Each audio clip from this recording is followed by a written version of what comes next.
things are moving very, very quickly, it seems. Yesterday, we mentioned this on the show, but hadn't seen the video at that time.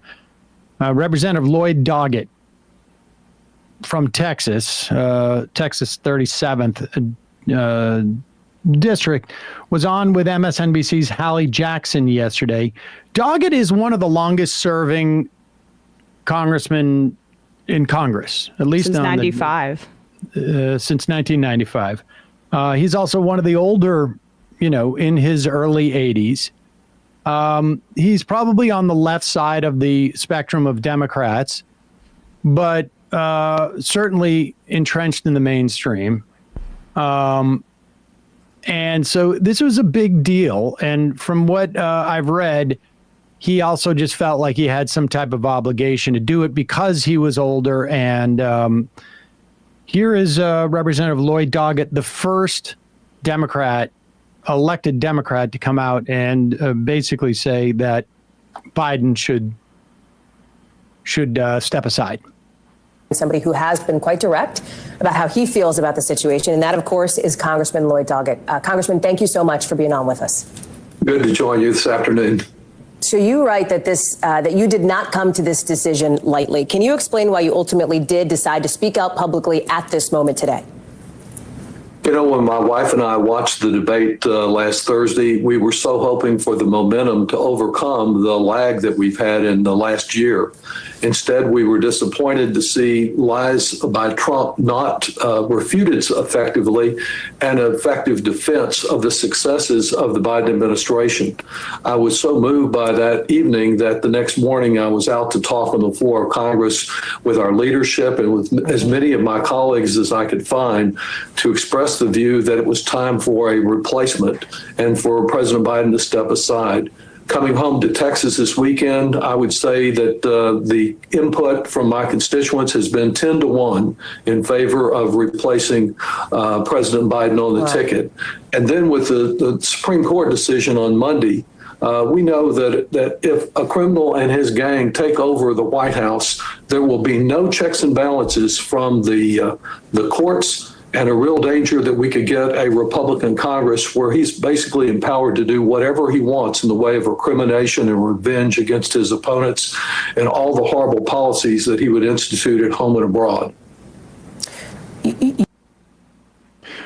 So there you have it. I mean, that's a pretty big deal. And one thing that also strikes me about that is we're going to hear a lot more about the Biden administration achievements than Joe Biden's achievements over the next couple of days.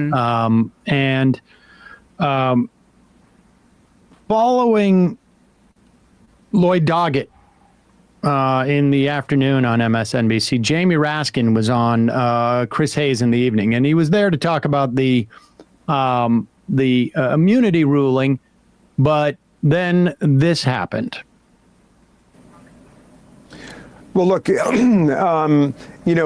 are the party of democracy and freedom right now, and everybody is asking one question within the Democratic Party. And I know that's true of President Biden and Vice President Harris and my friend Lloyd Dogget and everybody in the House and the Senate and all of the members of the Democratic Party, the tens of millions of people across the country, which is how do we defeat Donald Trump, and how are we going to defeat the threat of authoritarianism and keep the progress of democracy and freedom moving forward in the country? And we are not operating like an authoritarian religious cult the way that the Republican Party operates now. There will be lots of discussion and lots of people weighing in. And I know this is a moving target. It's got to happen quickly. But I can guarantee you, Chris Hayes, there will be massive unity and focus on that task when we get to the end of this process.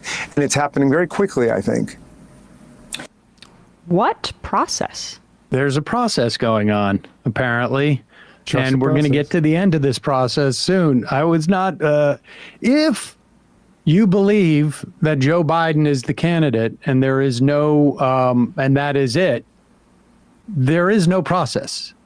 We need to move past this. Now, we should say that the Biden White House has announced that he's going on a blitz, which includes 2 campaign stops and one interview and a meeting with elected leaders, both Republicans and Congress. And that, when I read Blitz, I'm like, okay, yeah, this is what everybody's been waiting for. It seems a little bit late. He should have been out there doing this. I mean, I was saying yesterday or the day before, something like, do a 2-hour press conference. The other version of that is do a bunch of live events and get out there. And it's coming a week later. And the Blitz turns out to be what seems like just a normal schedule, but including one interview.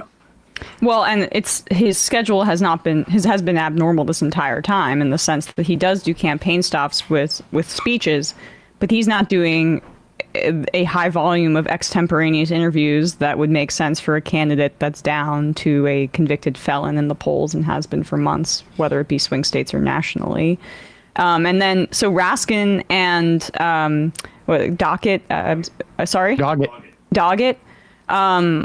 they're both in safe blue districts. And then that also ties in with reporting that we're seeing that a draft letter is circulating as we speak between safe blue Democrats who are drafting it to ask Biden to resign. So the frontline Democrats are obviously concerned, but I think probably this is meant to demonstrate the fact that this is more than the Democrats on the ballot whose butts are, feeling a little hot right now with the polling going in that direction. So this, when Raskin talks about a process that's happening very swiftly, I think we can understand what that means.